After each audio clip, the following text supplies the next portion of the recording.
March the 2nd, 2024. Guys, you're looking at an article that's basically been repeated for the last 3 years at least. But this was from last year, but it's very pertinent to what is happening now over in the Los Angeles area. It says a fault system running nearly 70 miles along the coast of LA and Orange counties has the potential to trigger a magnitude 7.8 earthquake. This is according to the study that is the latest to highlight the seismic threats facing Southern California. This is known as the Palos Verdes fault zone.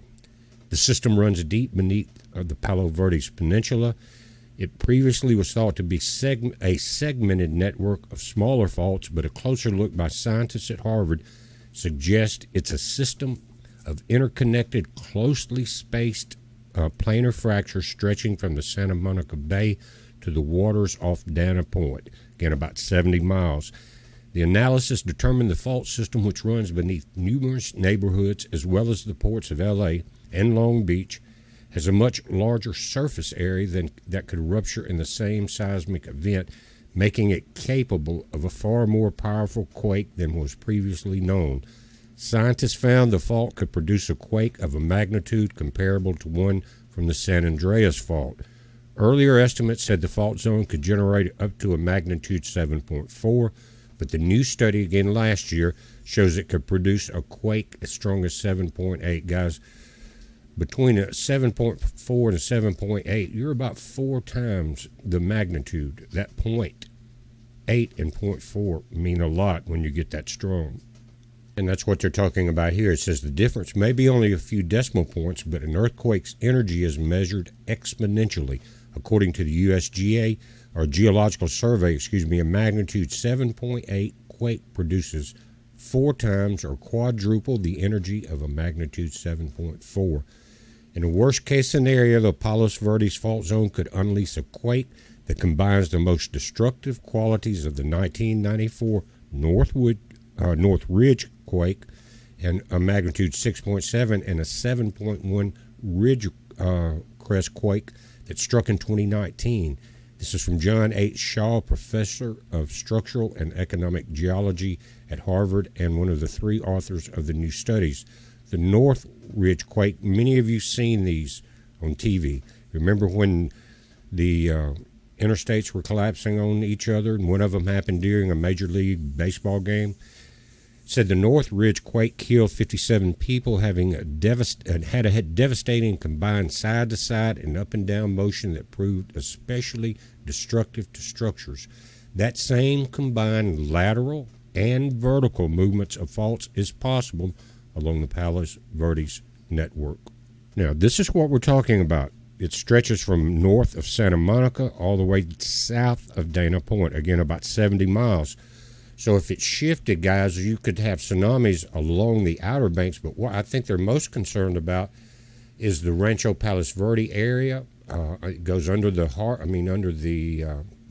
harbors here in Los Angeles and Santa Monica, but there's a lot of housing and a lot of people out here on this peninsula, and it could be cut off or it could be hit very hard, let's say that. James Dolan, an earth science professor at USC who reviewed the Harvard report, said the study is by far the most detailed look we've had of the internal structure and connectivity of the Palos Verdes fault system.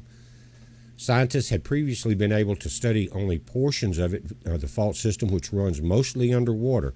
But Shaw and co-authors Franklin D. Wolf and Andreas Plesch, they pieced together previous studies as well as information from petroleum companies' drilling and ground sensors, which Shaw and his colleagues used to create a new model of the fault zone. Oil studies can be helpful to earthquake scientists because they can offer insights into how the Earth looks below the surface where earthquake faults lie. And that's what seismograph people do. They find these places through explosions underwater, find the rock ledges where they're pitched up, and that's where oil can rise and gather in those places. Historically, this fault has been seen as a segmented fault, lots of little pieces. This seemed like a structure that wasn't going to rupture in one big earthquake at that point. The new study, however, suggests that the system is connected, stretching 68 miles from running under southwestern Los Angeles County and the ports of L.A. and Long Beach and along the L.A. and Orange County coast. The study published by the Bulletin of Seismological Society of America also found the Palos Verdes fault slip at a much faster rate than most active fracture zones in L.A. County, moving 1 to 6 millimeters a year. More than 50 active faults run under L.A. County, and the majority move 1 millimeter or less annually. As fault slips, the energy is stored over time, Shaw said, adding that the accumulating strain is waiting to rupture and eventually is unleashed in the form of earthquakes. Now, again, that's last year, but the information coming in today, this thing is starting to slip because of the continued heavy rains.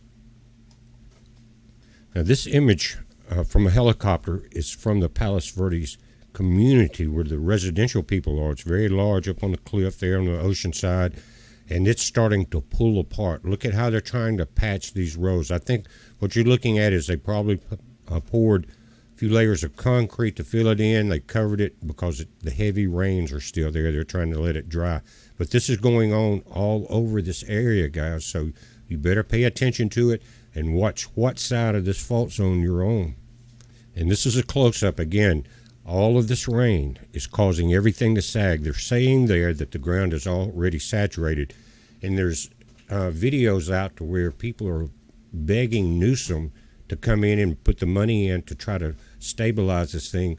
But I don't even know if money will help this other than temporary patches, because things shift on this planet.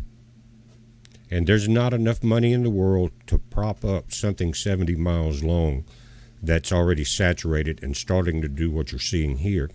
Now, another image looks like a helicopter image of the ground splitting in this area. You got a lot of folks there. You've got, again, the ports of L.A. and Long Beach, two of the largest in the world. You've got a tremendous amount of businesses in the area.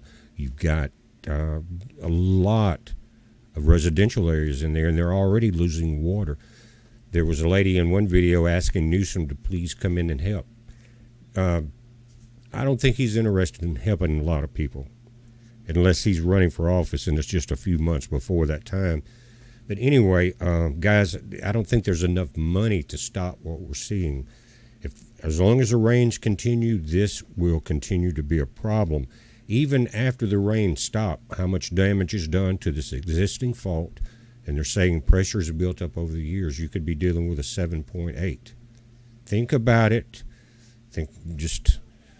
Things are changing rapidly on this earth. God is going to get people's attention.